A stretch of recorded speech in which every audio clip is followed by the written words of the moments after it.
All right, going to bring Joseph in. Joseph, you're muted. You have thoughts on this too. I'm going to refill my glass while you guys talk, but go ahead, Joseph. Yeah, no, I'm just hopping in here because I was going a little crazy in the comment section a few days ago when you posted the Orthodox Metamodern video. Oh yeah, that video. Yeah, that video took off like that was a surprise to me. Yeah. Oh my goodness, there was a lot to take apart there, especially because I have you guys are doing all this thinky talky stuff, and I have a really real world example here. Basically, to cut to the chase, you have a scalability problem where there's a guy in my parish. I won't get into too specifics here, but he's in contact with because of how Orthodoxy presents itself. You know, you're traveling very long distance to get to church. So he lives very far away from me, and he has a local Pentecostal or Protestant leading figure who is, in a very Protestant way, approaching Orthodoxy as, well, this is the true confession of faith. And when you are approaching Orthodoxy from, I think, that Protestant perspective of, oh, this is the fuller, mere Christianity, the true expression of the right teachings, there's some barriers to entry because it's assuming, oh, I'm just putting on a new confession of faith. I'm finding the balance or the synergy or the synthesis of this dialectic between Protestant and Catholic for the last 500 years, finding it in an Orthodoxy, finding this balance thing. And that's not at all what is happening when you are converting to Orthodoxy. You're basically all of a sudden you're taking on all of these elements of Slavic, Byzantine Christendom, and you're entering into a completely unforeseen foreign world. All of a sudden, you're got to figure out, how do I chant 2 hours of an orthro service on a Saturday morning? Okay, no Protestant thinking about Orthodoxy is thinking about that, and very few Orthodox even have an idea of how the orthro service itself is organized. So there's all this misconception of what is Orthodoxy. You know, it's not this in many ways. And I'm Orthodox, so this sounds really bad. But if you're really trying to figure out, well, how do I make sense of the last 500 years of Western developments and, you know, deal with this modernity thing? Orthodoxy hasn't even figured out what the printing press is. Okay, we haven't even integrated that yet. Okay, so anyways, I'm going kind of on a tangent now. I probably need Grim Grizz to crack the whip and get this conversation back on track, but that's just I think that's right. And part of, you know, the title I used, which I just put in the crawl, because listening to that live stream and, you know, for example, listening to Sam go after this and just watching Orthodoxy in America. Now there's been some Orthodox priests that weigh in the comment section, but you have the part of the difficulty is you have the no true Scotsman dynamic in just about everything. Yeah. Where, okay, well, what is true Orthodoxy? Well, wait. Can I pause you real quick, Paul? Yes. And it gets even worse. You don't even realize how bad it is, Paul, because in Orthodoxy, we have like 4 bishops of 4 canonical, maybe 5 canonical bishops of Chicago. Okay.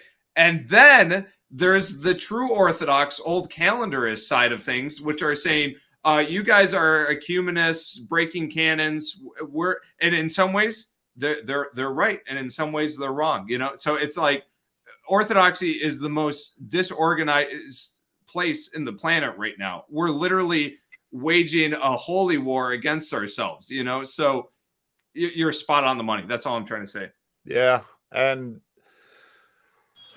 it's completely understandable. I mean, and part of what's interesting, especially in this moment in America, where there's this, America is now having this conversation about Christian nationalism. And this now comes up in the UK. I mean, it's all over the West, because what is the relationship between the ecclesiastical structures and the ecclesiastical norms, and then the public civil pluralistic norms? And I mean, whoops. Christian's got to mute YouTube. I'm muted. That's such a rookie. You got the YouTube window open. It's not It's you, Christian.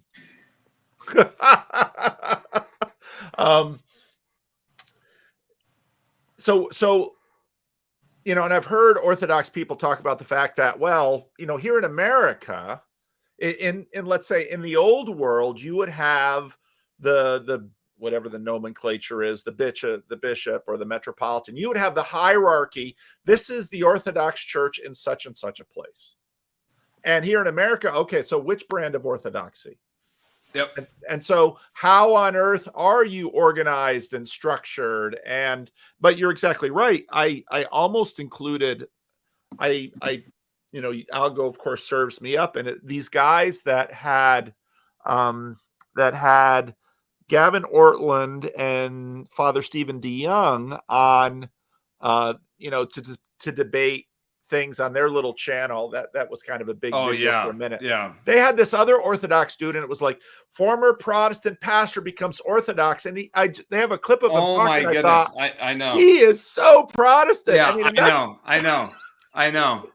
Yeah, they don't even have any clue what they're getting themselves into. And you saw there's a historical precedence of just how crazy this stuff gets, because there was this, you know, the Antiochian Orthodox Church. I'm not in Antioch, so sorry if I'm making fun of Antioch too much. But Antioch, there's this famous thing, this evangelical Orthodox movement that, you know, all these Protestants came to the Orthodox Church. And they went first to the Ecumenical Patriarchate in Istanbul, and they didn't want to deal with them. They're like, you can become Orthodox. We're not going to put you in any clerical status at all. And then they came in, and, you know, it's been I guess it depends how you determine successful. But, you know, a lot of these Protestant ministers were made Orthodox clerics. And like 2 years in, they're like, what the hell did I get myself into? You know, they realize just how totalizing Orthodox praxis and ethos is. And that, you know, in the Protestant perspective, it's, I'm approaching dogma. I'm just thinking about my dogmatic confession of faith. And it's like praxis and ethos, completely inseparable. That's like saying, I'm going to dissect your body and take your soul and your mind, you know, all this. Yeah. So, yeah, I believe it. Christian, you got your sound worked out. check 1, 2. Am I good? Good. Yeah, I mean, I think that some of it's this interesting postmodernism that we're all just taking like, well, this is right for me. And then I'm going in. And so the other piece that I was thinking about was actually probably that I think video games have played a part, you know, in like these medieval ideas of, well, if I'm going to go to church, I want to go to church like the one I played in Skyrim or something like, yeah, that just kind of came to my mind, which I'm not dogging that at all. I'm just thinking like, what is my salience landscape? Well, that, you know, that was something I thought was really cool when I was 15, was this, not the evangelical church, you know, that actually was important to me or something. And I also think that it's possible,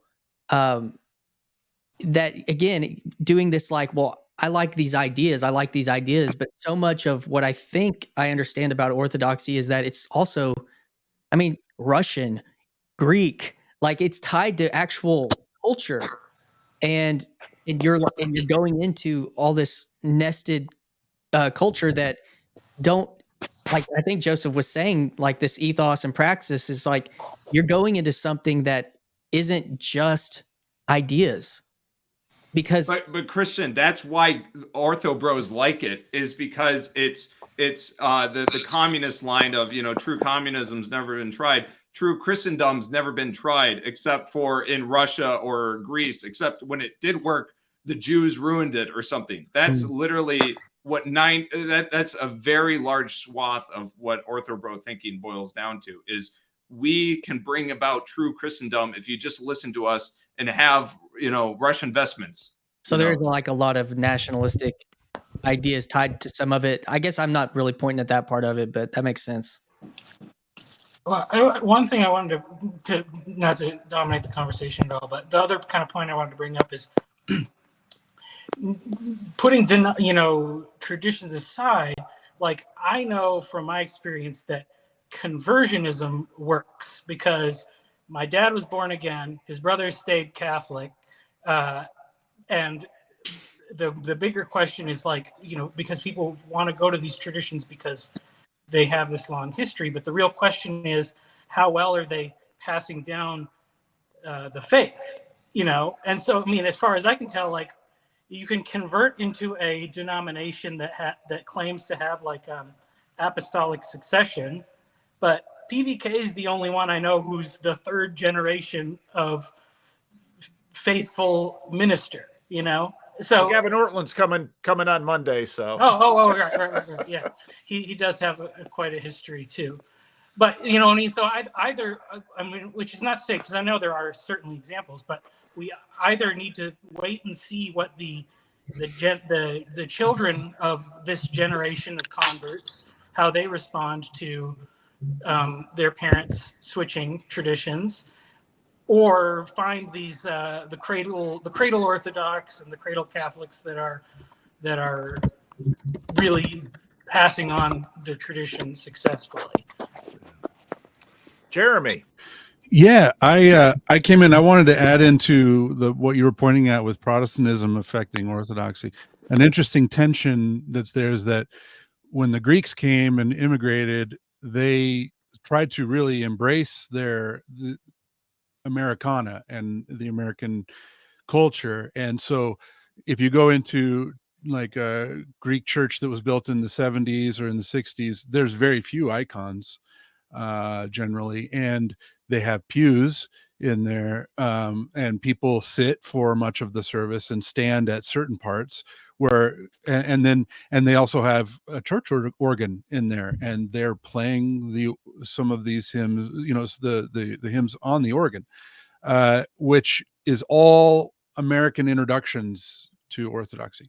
Now that's kind of created a tension in the American Orthodox scene, because like at my parish, which is Antiochian, there's benches around the sides for people who need to be able to sit, but most people are standing for the whole service, and there's no pews, there's no organ, and there's a lot of icons, although not as much as some churches, like, where every square inch is covered by icons. We're kind of in the middle between the Greeks and the, say the Romanians, but it kind of speaks back to that non-canonical situation we have in America, where we have all these competing patriarchates, basically, all stepping over each other, and there's no American flavor of Orthodoxy yet, because it just hasn't been here long enough. That's going to it takes like 200 or 300 years to cultivate an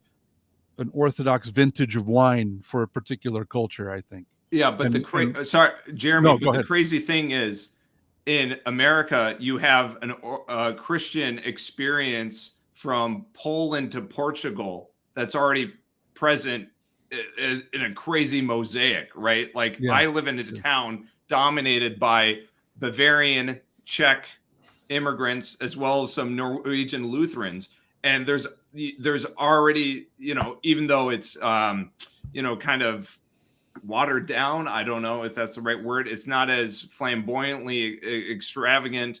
There still is a very definitive cultural milieu there, and I think there's some imaginations that we can just take this Slavic, Byzantine, put it in a blender, pour it out, and this is American Orthodoxy. I'm highly skeptical of that, especially because all of these converts, including myself, we are not living next to our churches, which is that's crazy. That's insanity. But I think it's even more insane to basically say, oh, we're just all going to move next to a monastery and it's going to be Munster or Waco 2.0. You know, like that's not the solution here. So anyways, St. Joseph the Hesychast says you can be a saint anywhere. I believe it, but it's hard to believe, you know. So Amen. Well said. Munster Waco 2.0. That's wow. yeah, and you're seeing it. You're seeing certain people call for stuff like that. So all right, Chad the alcoholic. But it's gonna be more like the ortho grandma who lives up in the California mountains, who has the spa and the Etsy store where they sell the icons, and she's an ex-hippie / Catholic / big box church. So that's what the welcome to the Metamodern Ortho, bro. I mean, it's and that's the other thing. Like, do you guys like ever go around and like when you introduce yourselves to people at the grocery store or new people, you say, "Hi, I'm Chad and I'm a Caucasian. Nice to meet you." Like, you know, like it's ridiculous. It's kind of getting old. Every time I hear everybody having to put like this disclaimer, I'm an Orthodox, or I'm a Catholic, or I'm a. It's like, dude, is this idea, this identity with our tradition that we're in, is that a modern concept in and of itself? And like, it's crazy. I love the Orthodox service that I went to. It was really beautiful. So I don't have a problem with any of that. But I'm kind of with Sam on this one. It was kind of annoying. It's like, bro, we get it. You're an Orthodox. Or it's like, bro, we get it. You're a vegan. Or bro, we get it. You really like what are those things that people use? Bidets. People who own bidets, they're just like this. Like they have to tell you, dude, you have to get a bidet because it's amazing. And it's like, I don't want a bidet. I don't want to hear about your bidet. Like, I get it. We all wipe our ass, or maybe you don't, but you know. So anyway, it's okay to be excited about something new and important in your life, though. Yeah. Okay. What I hear you saying is like, why can't you just be normal? Yeah. And the problem is that like normal is like 1980s Americana, and that's been like colonized by bad actors that want to that don't have your best interests at heart, and there's like this giant discontent with the default normal of being American, and so people are reaching for subcultural identities that are thicker. They're hoping to give them a more functional escape from what they see to be a sinking ship. Yeah. And so like Orthodoxy, maybe there's some sort of version of Orthodoxy that we can piece together that gives us a vision of what it looks like to escape from the sinking ship. The other question people are trying to put that together with this is I never heard this before I came to the corner, but when I came to the corner, one of the things I heard all the time was young, restless, and reformed. But I think now that's something that is extinct. But where did they go? It is not extinct by no means, but Okay. it is. But your point, Chad, about, I mean, it's a big piece of Protestantization and modernization of religion, where religion becomes an affectation. It becomes your veganism, or it becomes your bidet, or it becomes your love for sleep token. But, and what Joseph is saying is that, well, but, it's supposed to, there's an integral community that, the entire lifestyle is wrapped around this view of the world. And part of what happened with modernity and pluralism is all that got cracked open. And in many ways, what formed, especially in America, and then from America went out into the rest of the world, was this multicultural modernity.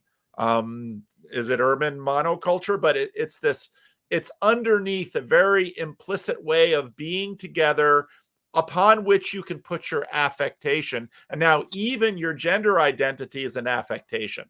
So, I mean, this is really what we're struggling with in terms of the entire definition of religion. So I mean, what we're talking about is very much the conversation. You're not going to get normalcy, though. You're not just going to get the ortho bro who can't just stop saying, "Hey, I'm part of the Russian Orthodox Church outside of Russia, and I don't even know that Rokor was uncanonical 18 years ago, and I would have, there's just a complete disassociation with how things got to this moment and what it even means. But the biggest barrier to entry, I'll be brief here, is going to be that normalcy element of I'll show you what's not normal. There was a guy at my parish who just passed away, patriarch of the parish, and I wasn't at his funeral. I didn't even know when his funeral was because I live an hour and 30 minutes away from my church. And this is a man I've known for years. And that's not normal, to not be a part of a funeral service and not being able to do it. And these guys who are converting, I do not see them integrating into that locality like you would at the Lutheran church down the road from me. I see people integrating all the time, but maybe my church is just healthier. He's got the real Orthodox church. Sorry, Joseph. Probably have one of the healthiest Orthodox churches in the Midwest. I think a lot of like the problematization of American Orthodoxy just doesn't ring true to me. Like I think it's pretty good. I don't know. Like so I went to college in Winston-Salem, and Winston-Salem is the site of a Moravian community that is somewhat still active. It was basically a Christian kibbutz that they founded in the 18th century. So you had these Protestants from Europe, they come over to America, they buy a bunch of land, they live together, they sell products to the outside world, but they kind of have like a Christian communism going on internally. And maybe this is a Protestant instinct, but they wanted to make like their own culture. And I think there's an attempt to try to do that in a distributed way in the age of the internet, and then this age of modernity. And like, does it work is a question. I don't think I'm as closely related to my fellow Orthodox as the Moravians were to each other in that little, kibbutz that they had. But like when I do meet another Orthodox, like we have the same way of talking, like we share some things in common. Like there is a thicker culture than like any two random Americans would have. Like I spend more time praying the Psalms than I do watching Disney or watching sports, and so I'm weird for an American, right? And when I meet other people who do that, then we have something in common. We have a common language and a common culture, and I think there's an impulse to want to thicken that as like an arc away from the sinking ship of American culture. But where this project goes, I don't know. But I think it's gone somewhere good, and it can go somewhere better. And it's not bad. It's like fun to be in. I'm having a blast. I don't know. I go anywhere in America, and I have like bros anywhere I go, and I like their values. And it's all right, David. Yeah, I'm wondering about what are the aspects that we're finding compelling that we're not actually verbalizing. There's like one of my favorite bits of trigonometry is when they say, what's the one thing that we're not talking about that we should be, right? And there seems to be an element of right now about the Orthodox Church that I'll admit, but I'm kind of thinking about what happens after it. Because I see within all of this stuff the issue of the converts. The issue of the converts is everywhere, because the most Protestant part about the Orthodox movement right now is that people are converting. You don't convert to be Orthodox, right? Like when I grew up very Catholic, and when I think of growing up Catholic, it's not something you convert to. And all the people I knew who took Catholicism very seriously were all converts. None of them were homegrown. We could not produce our own. It had to be imported. So it's like if you can think of an American food that now they grow better in Europe, and we're not growing our own. We're shipping it in, right? Like that's part of the thing to think about. And Jacob, I'm wondering your thoughts on this, is that you were talking about the American Orthodox Church. There's no American Orthodox Church. There's the Russian Orthodox in America. There's the Greek Orthodox in America. But part of its appeal is that it is an older thing, not an American thing. Yeah, we need business casual priests and Norman Rockwell style icons. That's what we need to have. Is that possible? All right, Jacob. David asked you a question. You got a response to that? I was like typing something in the chat, and I'm like a little under the weather. Ooh, caught unaware. The teacher caught him unaware. All right, Joseph. I don't know if anybody else has an answer. Christian. Yeah, I was just going to say that I think that there's cultural pendulums too. It's not just that I think there is maybe some element of the uniqueness of our time related specifically to like technology. So, but at the same time, when David was talking about converts versus cradle anything, that a lot of the seriousness comes in from the convert. It's because in all these spaces, there's anemia in all of them. There's an anemia to the personal whenever it's all corporate. There's anemia to when it's so individualized to having these like a corporate identity, and so people that have inhabited these spaces are finding elements of anemia when you're making that conversion. At least on that. Now that might be different if you're coming from a type of atheism, but you're also not just coming in neutral. You've landscaped all sorts of things in American culture that are tied to certain parts of Christianity that still exist, and so I think that there's multiple aspects that, and if you are converting, then you're taking it seriously, then you're coming at it. Your first look at it generally is going to be something like propositional, because you're going to go research like a good American, how this thing works, and then you're going to go maybe experience it, and so I think that there's pieces of all that stuff kind of play as well. Research and pioneer out into the wild, like that. Another big piece of this. All right, you're gonna have Joseph, Jacob, and then we got to give Paul Renee. I just have to destroy Jacob with facts and logic real quick. Okay, so the Orthodox Church, just like any ancient institution, just like the Bene Gesserit, they think in centuries out. Okay, we're not nearly that organized. Yeah, Jacob's saying, I'm having a great time in Orthodoxy. Have you been Orthodox for a decade? No, I've been. Okay. Do you have kids? Do you have kids? No, I'm getting married. Okay. So let's think. I'm not trying to put you down by saying that, but it's thinking. Okay, scalability. What is it going to be like 30 years from now? And I've just seen personally, that out of probably half of the converts that we've seen at my parish, about half of them have just disappeared, gone. And it's not, the right amount. We should have had more catechism. We should have had them understand the facts of Orthodoxy a bit more. Boom, boom, boom. That wouldn't have done it either. There's something deeper than here. And I'll finish with this.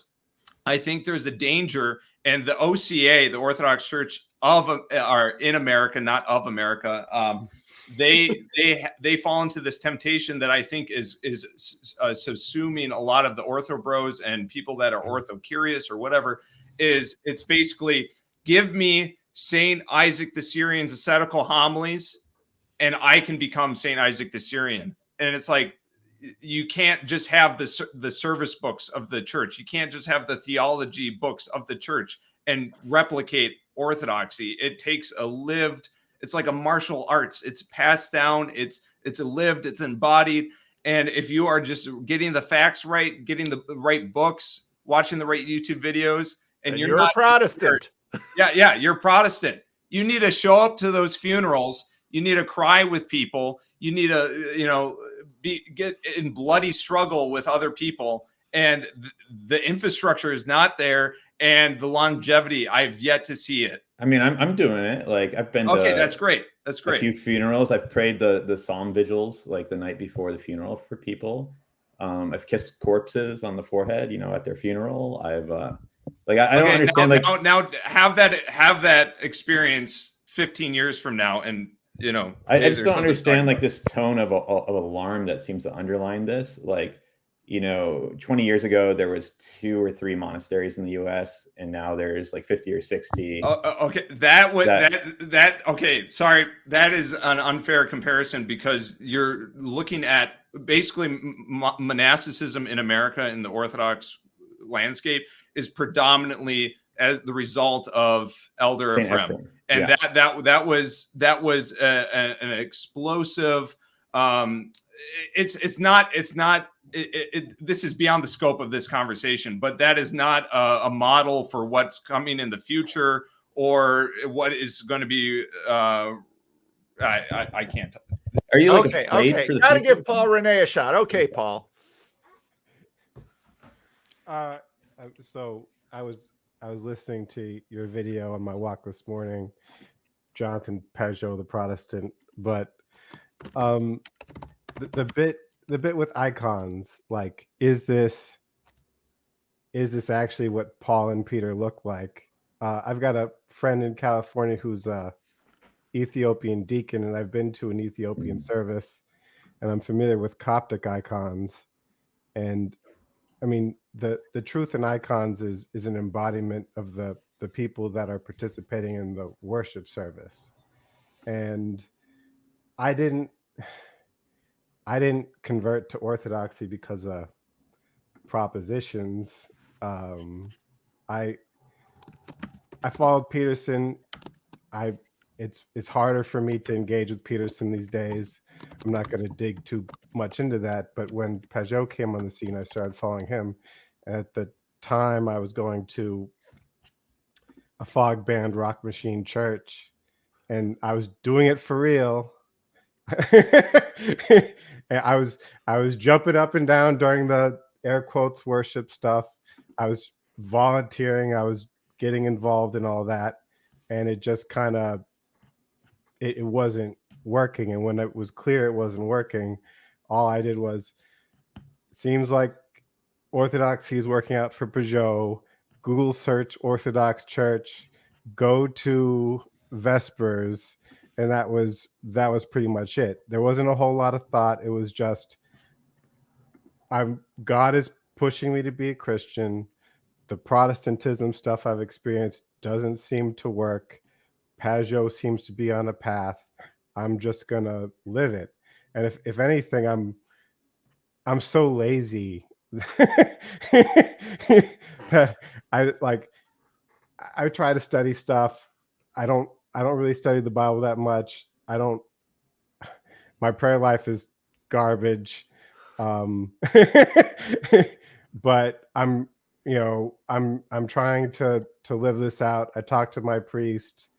I'm married now, and I have to deal with that aspect. Congratulations. Of thanks, of martyrdom, and it is an embodied thing. And like, I think about, I am Antiochian, and the Middle Eastern immigrants who came into the country in the 19th century and settled and didn't have priests, and Saint Raphael of Brooklyn had to go around doing baptisms and everything on the trains to different communities.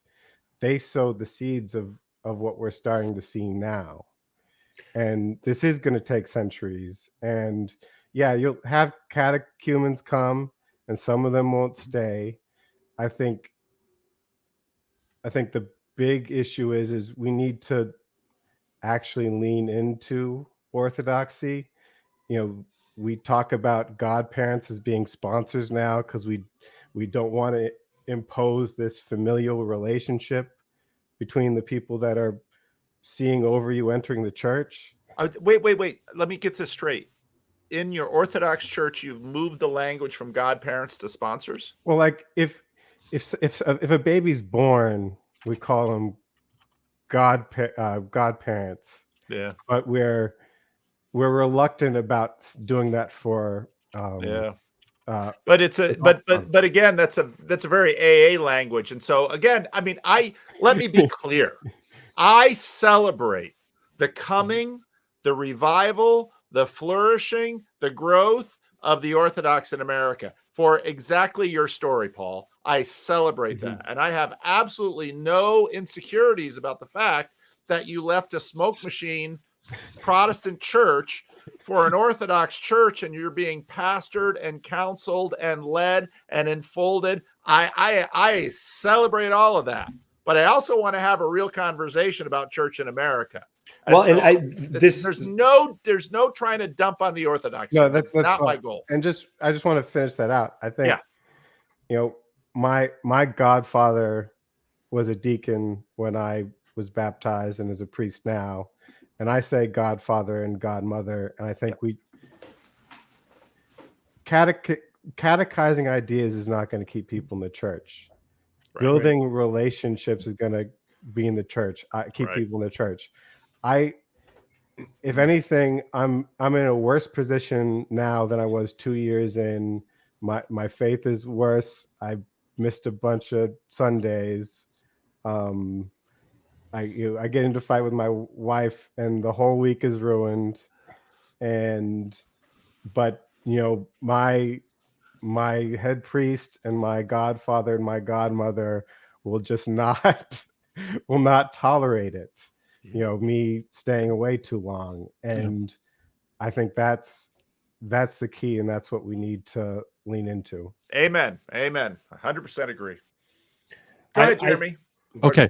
I wanted to kind of tie into way long ago when David said, what are we not talking about Orthodoxy? And one thing that came to mind when he said that came from Jordan Hall and Karen Wong talking this week, was Jordan Hall talking about like the need to have thought-stopping technologies in your life where you can quiet down your left brain to actually begin to experience the world. And he mentioned Zen, and I was familiar with Zen, and I was in Taoism. I did Taoist meditation for years, but when I got into but it didn't work. Like my left brain was as bad as ever, and it was the whole I have to read every book in the world about Orthodoxy to learn about Orthodoxy, but the beautiful thing is, and what I thought of when Jordan talked about that was divine liturgy. Divine liturgy is that technology in Orthodoxy, where you go in, and when I first started attending church, my left brain was constantly going, what is that? Why is he doing that? What does that mean? What are those clothes? Why is he dressed differently than him? What is it? What is that? Why are they saying that? What are they doing?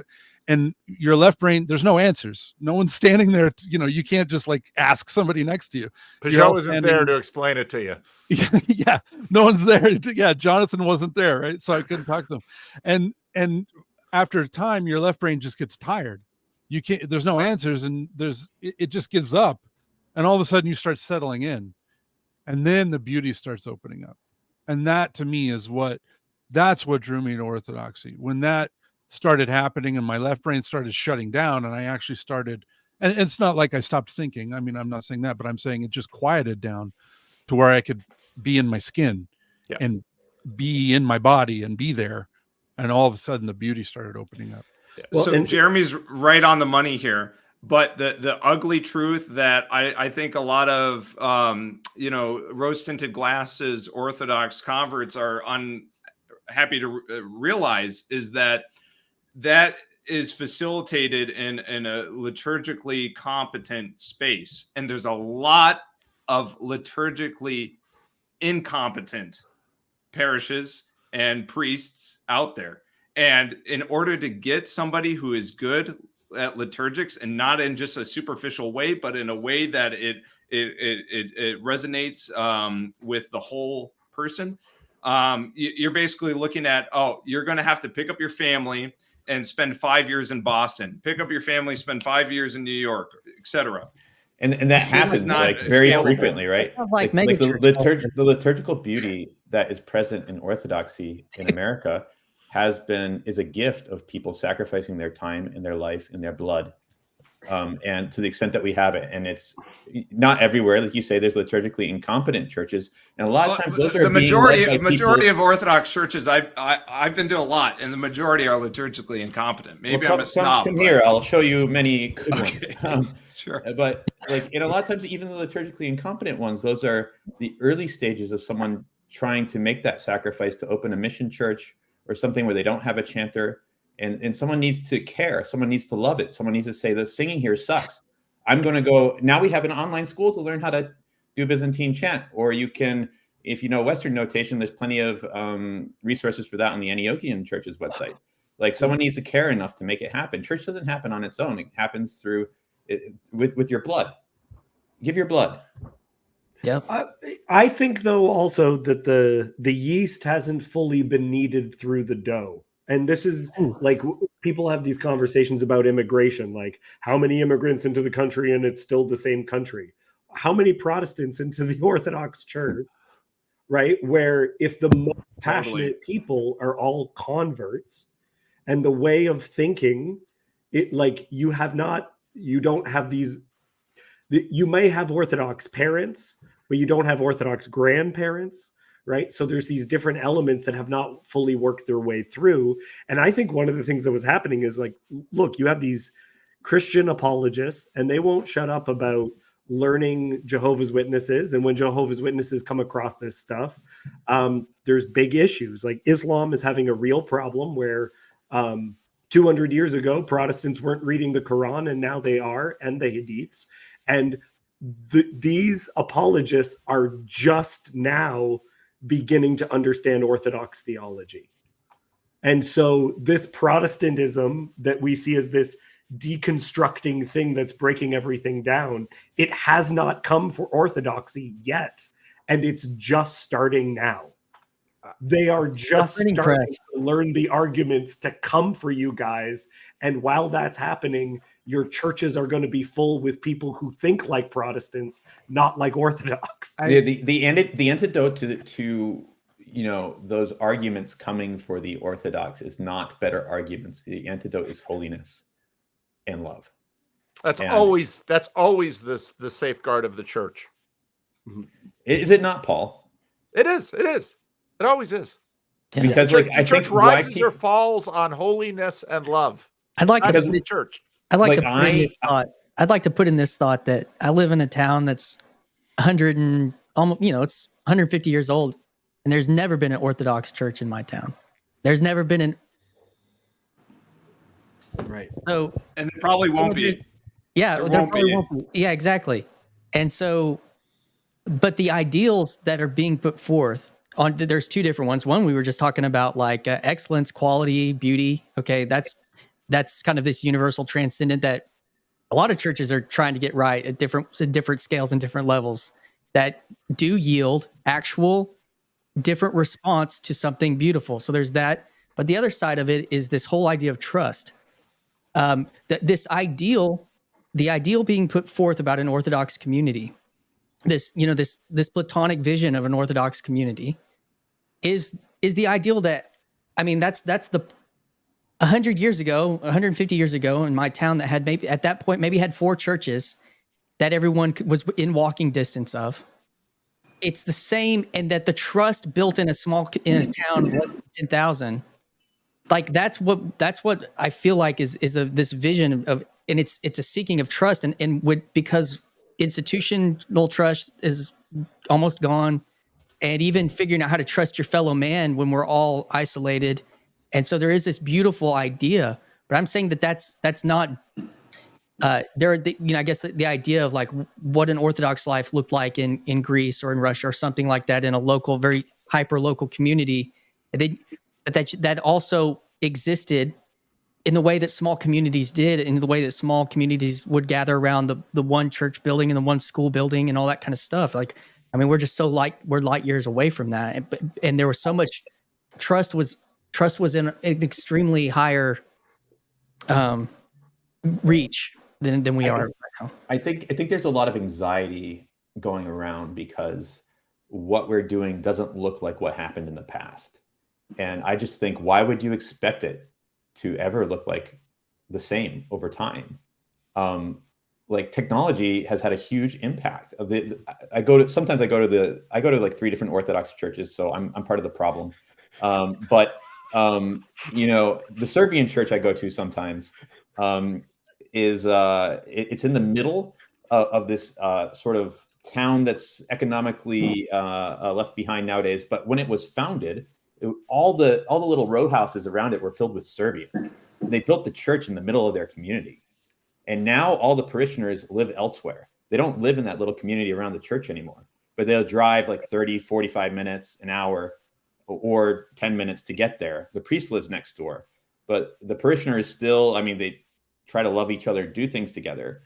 But the impact of the automobile, college education, like this Serbian church was founded in like 1908, 1910. And in the intervening years, you had like the college revolution and the automobile revolution, and people got rich and their kids went off elsewhere. They bought bigger houses outside of this little dumpy part of town where the church was. And I don't know. There's something lost in the old ways, but we got to do church going forward. And if we really believe that God is part of what we're doing, like he can deal with people commuting to church instead of walking there. Like, yes, something great was lost by not living in walking distance to it. Okay, but yeah, I'm sorry. You say we do something about it. Here's the thing about Orthodoxy. You don't do anything in Orthodoxy without the episcopacy. And you can't a Protestant can go out and start a church with just him, his family, and a Bible and make something out of it. In Orthodoxy, you have to get an approval from a bishop who is basically overseeing the entire, like a patriarchate. Okay. And the converts, I don't think there's a lot of disagreement and disorganization in Orthodoxy, but the biggest is certainly between the converts and the hierarchs. They are not in line or see eye to eye in 99% of the things. And I don't know how that's going to be overcome. I guess we're just going to have to wait 40 years until they are all replaced.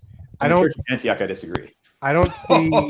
Antioch. Oh my goodness! You're clueless, Jacob. You're clueless. Maybe your local church. You can. Can you ever really speak to more than your local church? I know my bishop. Yeah, your leadership is all non-monastics. There's not a single tonsured. Anyways, but okay, so. This is getting you can say things. You can say things about the hierarchy. I want to give some space to some other people. So okay. Yeah. All right. Antioch's a joke. Comments from the peanut gallery. Andrew's not going to make any comments because he just likes seeing his face on live stream. So I'll tolerate that while we have space. Cassidy. He does like to troll, though. Will you? He give does him like to troll. So maybe we'll have to keep him muted. So Cassidy. Cassidy. Well, what do you have to say, Cassidy? Well, I actually just have a question for you, Paul. Can you explain to me more what you mean by metamodern? Because I just don't think I understand it. Oh, yeah, that's the word that's, of course, Brendan is sort of using, and Paul Anleitner is using. They're trying to get a word beyond modernity that isn't post-modernity, because post-modernity is a thing. And so it's beyond both modernity and post-modernity, because post-modernity is about the unthingiest thing you can think of. It's just basically solvent. And so then the idea of because modernity made real contributions in many ways, and we don't want to lose those contributions. Post-modernity hasn't made much of a contribution beyond skepticism. So then the question is, can we actually understand the limitations of modernity while actually living in the blessings of tradition? Which means that in many ways, I think part of the reason that Orthodoxy has had such a moment now is it is offering to the world the riches of tradition and so many of those values that many people who have been sort of awash in post-modernity come in and just breathe a sigh of relief. I love what Paul Rene was saying here, because I've heard so many others say it too, that they came into an Orthodox church and you know what? They were pastored. There was a community. They were catechized. It was because of Orthodoxy's determination to keep its past, they've actually managed to maintain and preserve many, many really wonderful and good things. And so I think for that reason, Orthodoxy has been a really viable option, a metamodern option.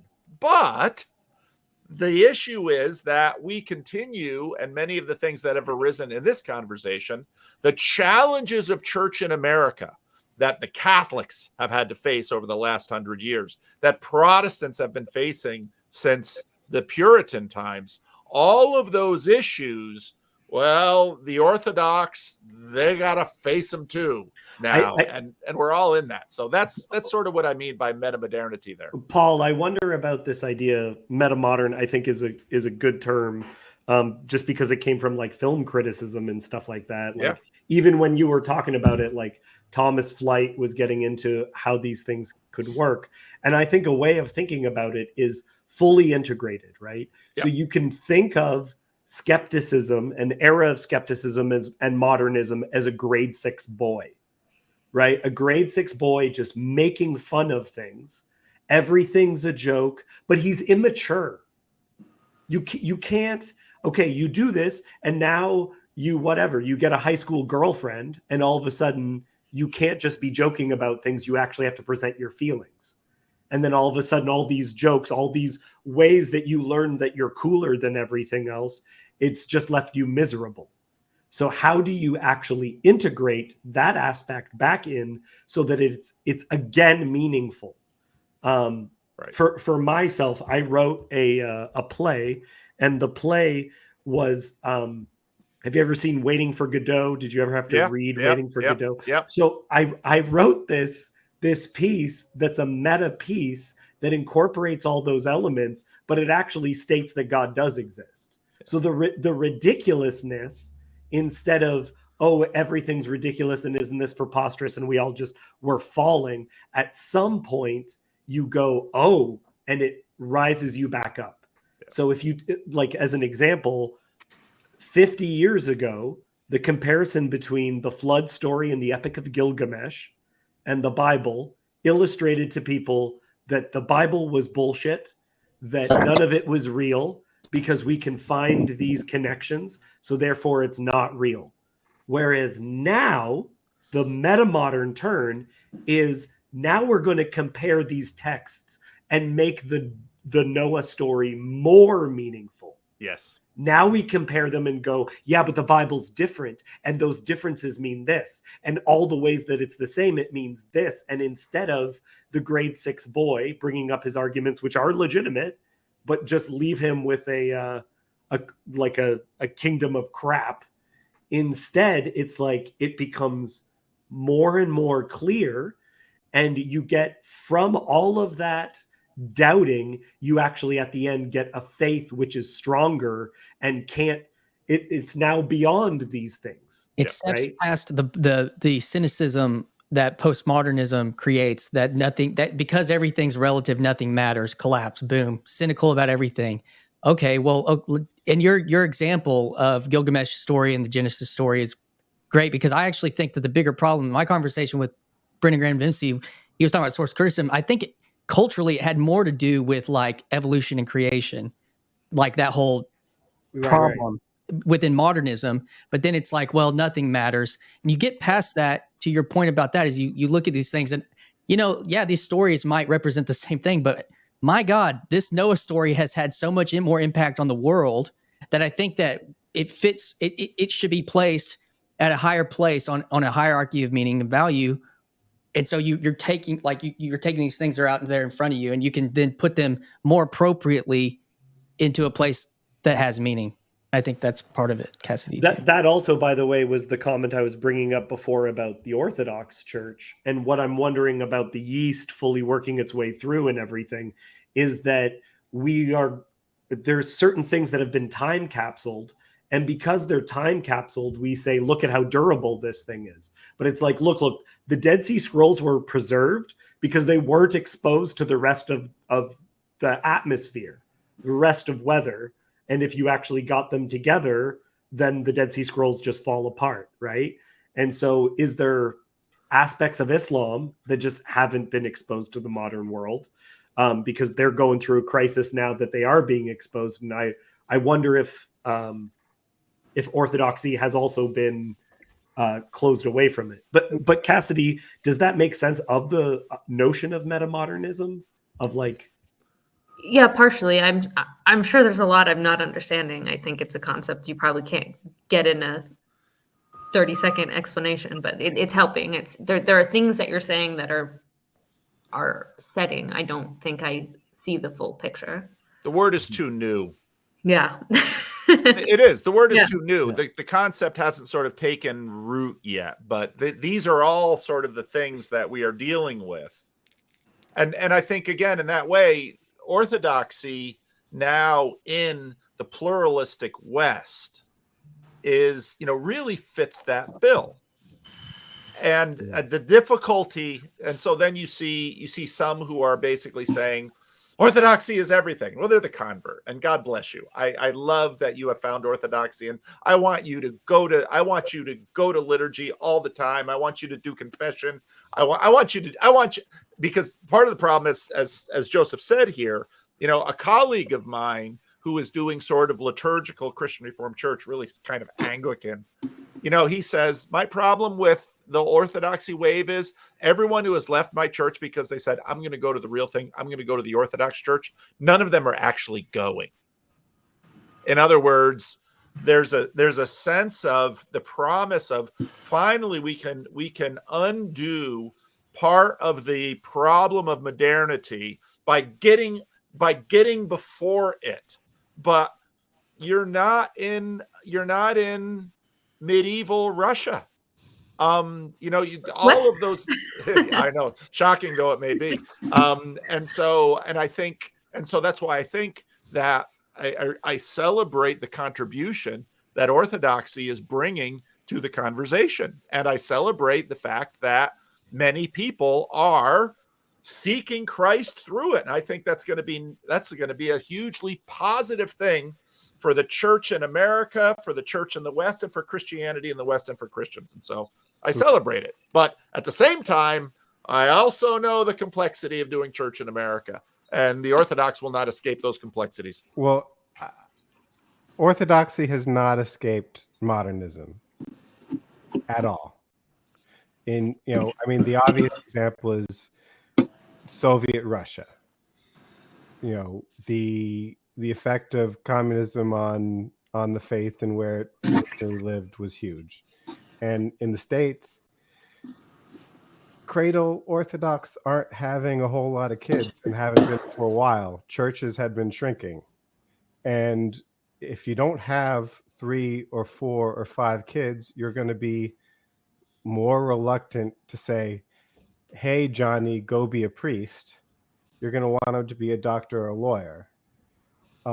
So even pre-convert wave, we've been affected by modernity, not in terms of like maybe postmodern arguments coming at us or whatever. And as far as Protestants coming into the church being a big deal, I don't particularly see that as an issue either. I think we actually have to live our faith and have children and encourage them to serve, and we have to make the proper sacrifices. And if we don't, we've got a priest crisis in the American Orthodox churches.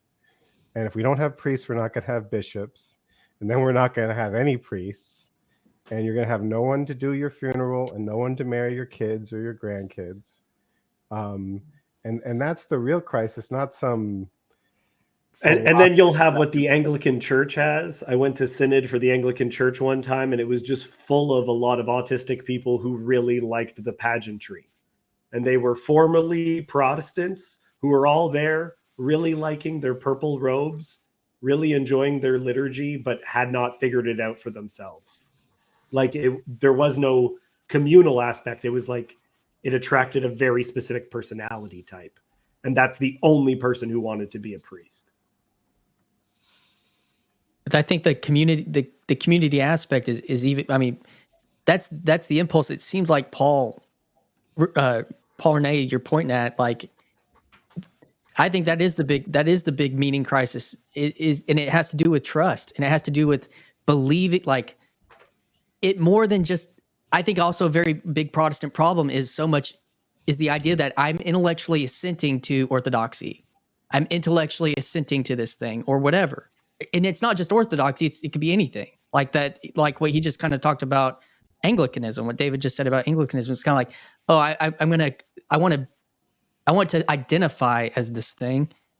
But we're talking about the challenge of living in small communities together. And there have been, the megachurch model trying to do this with the idea of small groups in evangelicalism for the last 20, 30 years. I think that the problem that exists in something like that, and I had a conversation with McMo about this yesterday, was he was saying he was a part of a megachurch, and he said, actually, I think the church would have been healthier if it split into 3 churches. It was 1,500 people. And it was like, because you can't pastor or be a priest to 1,500 people. You can't, and these people we all need a pastor. We all need a priest in our lives, regardless of the church. And that is part of this crisis, because the idea is just reach, become, identify. We've outpaced, that's all mental in a certain way. We've outpaced trying to live, and we've hit it on here in some ways, live a life of community, of vulnerability, intimacy, and trust, like deep trust. And a lot of those things have been broken by these celebrities and pastors that have betrayed their congregations and all sorts of things just like that. And we're looking for that, I think.